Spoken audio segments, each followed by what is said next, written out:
It was a tense afternoon in a packed global summit hall.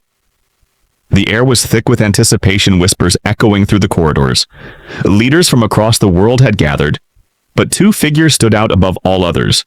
Former U.S. President Donald Trump, known for his blunt style and fiery speeches, and Captain Ibrahim Traoré, the young and determined leader of Burkina Faso. The cameras zoomed in. Trump, confident and commanding, had just taken the stage. His gaze swept the room before landing directly on Traoré. "Sit down," Trump said sharply, his voice cutting through the murmurs as like a thunderclap. For a moment, silence. The crowd gasped. Everyone expected Traoré to back down to obey the older, more powerful man. But Traoré's eyes did not waver. His jaw clenched, his shoulders squared. This wasn't just a political moment. It was a test of courage, a clash of wills. Few knew the full story behind Traoré's rise to power. Born into a country long struggling with poverty and violence, he had lost friends and family to conflicts many had forgotten. His mission wasn't just political, it was deeply personal. As a child, he had watched his people suffer, their voices drowned out by the powerful nations that controlled global affairs. Now standing face to face with Trump, Traoré carried the hopes of millions. He wasn't just defending his seat, he was defending the dignity of his people. The world saw a captain. But inside, Traoré felt the weight of history pressing on his shoulders, reminding him that this moment was bigger than him. When Trump told him to sit down, it wasn't just a command. It was a challenge to everything he stood for.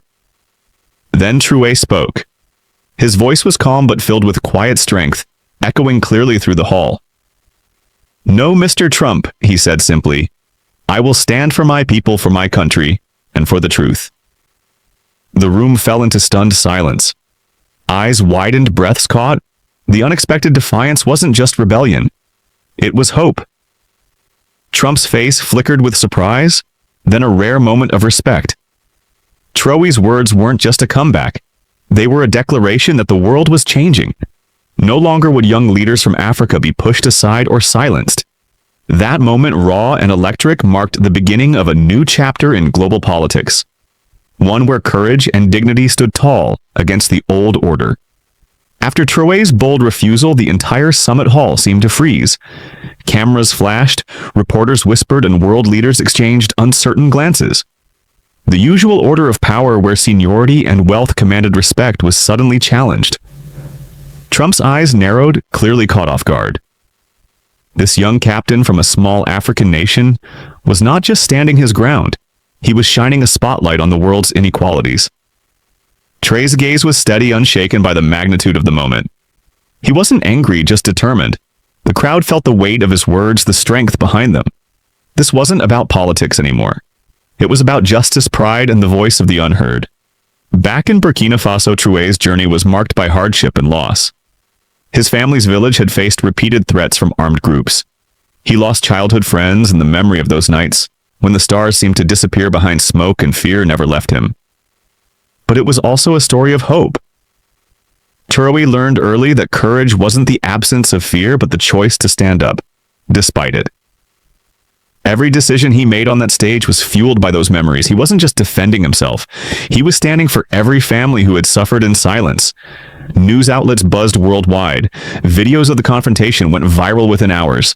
Some hailed Traoré as a hero, a beacon of courage and dignity.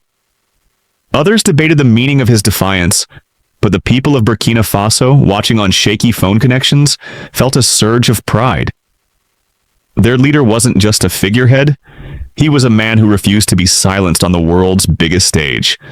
And somewhere deep inside, Traoré knew this was only the beginning. The summit's cameras kept rolling, but behind the scenes, the atmosphere was charged with tension. World leaders whispered urgently in quiet corners. Many were surprised not just by Traoré's refusal to sit, but by the strength behind his words. Some doubted a young leader from a small African country could hold his own against a global giant like Trump. But others saw a fire in Traoré's eyes, a fire that couldn't be ignored. In those hushed conversations, Traoré's name was spoken with respect and a hint of awe. A new chapter in world leadership was quietly unfolding. Later that night, Traoré sat alone in his hotel room. the weight of the day pressing down on him. He stared out at the city lights, but his thoughts were back home. He thought of the families torn apart by violence, the children who had no voice, and the dreams that felt so far away. It was hard. The burden of being a leader was heavier than most could imagine, but he reminded himself why he fought: to give hope, to be the voice for those who had none. This moment wasn't just about standing up to Trump, it was about standing up for his people. The next day, the summit reconvened. Cameras captured the faces of millions watching worldwide. The air was thick with expectation. Trump, usually unshakable, seemed more cautious. When he addressed the room again, his tone was measured, but all eyes were on Traoré. His quiet confidence had already spoken louder than words. That moment marked a turning point. The world was starting to listen, not just to what was said, but to who was saying it. And for the first time in a long time, the voice of a young African leader was being heard clearly on the global stage. As the summit moved forward, a quiet storm was brewing. The room buzzed with whispers and the tension was palpable. Traoré sat calmly, his eyes scanning the faces around him. Knowing this moment carried more than just words. It carried the future hopes of his people. Every glance, every pause in the conversation felt charged with unspoken challenge. Trump's usual bravado seemed tempered, replaced by a careful calculation. The world was watching, waiting for what would come next. Traoré's silence spoke volumes. It was the calm before a storm of courage and conviction that would soon shake the very foundations of this global arena. Back in his hotel room that night, Traoré's thoughts drifted to his homeland. He thought of the children in dusty villages who had no voice in the halls of power. He remembered the faces of mothers who prayed for safety and fathers who worked tirelessly just to feed their families. His fight on the global stage was more than politics, it was personal. Every word he spoke carried the weight of their dreams and struggles, with tears threatening to fall. Traoré whispered a silent promise to himself to never let their hopes fade, no matter the cost. The next day, cameras captured Traoré standing tall as he addressed the summit. His voice was steady, filled with a deep passion that seemed to resonate across the room. He spoke of justice, dignity, and respect, not just for Burkina Faso, but for all nations too often ignored. The audience was moved. Some leaders nodded quietly, others wiped away tears. This was more than a speech. It was a powerful reminder that true strength lies not in wealth or power, but in courage, heart, and unwavering belief. And in that moment, Traoré's words left a mark that would never be forgotten. The room was tense as Trump leaned forward, fixing his gaze on Traoré. "Captain," he said sharply, "why should the world listen to you?" The question was meant to unsettle him, to challenge his authority, but Traoré's eyes did not flicker. Instead, a calm, powerful smile spread across his face. "I speak not just for myself," Traoré began, his voice steady, "but for every mother who fears for her child. See, future every father who works tirelessly to build a better life, and every person whose voice has been ignored for far too long." The room fell silent. No one expected such a heartfelt answer. It was a moment when raw humanity pierced the cold walls of politics. The world wasn't just witnessing a debate. It was witnessing the heart of a true leader. After his answer, Traoré sat down quietly, eyes steady on the crowd. The silence that followed was heavy but full of meaning. Trump opened his mouth to respond, but something held him back. In that silence, the weight of Traoré's words hung in the air like a promise and a challenge. The room seemed to lean in, sensing that this was no ordinary confrontation. It was a crossroads, a test of respect, dignity, and courage. And Traoré, with nothing but his truth, had already won many hearts. As the summit continued, the exchanges grew less combative and more thoughtful. Traoré's calm strength inspired others to listen more deeply. Outside the conference halls, people across the globe shared clips of the confrontation. Tears streamed down faces as they saw a young leader stand firm against overwhelming odds. Messages poured in from all corners of the world. Gratitude, hope, and a renewed belief that change was possible. For Traoré, the battle was never just political, it was personal. And now the world was beginning to understand why. The room was electric.